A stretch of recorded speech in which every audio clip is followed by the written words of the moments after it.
ہر بندے کو چاہیے کہ وہ پہلی صف میں آ کے بیٹھے، پہلی صف میں بیٹھنے کا بہت بڑا مقام ہے، لیکن فرمایا اگر پہلی صف میں جگہ خالی ہے تو جو بندہ بعد میں آئے وہ بے شک پھر لوگوں کو پھلانگتا ہوا پہلی صف میں آئے،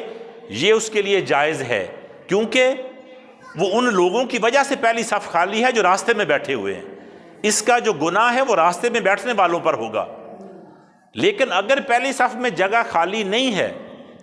تو بندہ پیچھے سے آئے اور اس کو یہ خبر ہو کہ پہلی صف میں بیٹھنے کی فضیلت کیا ہے،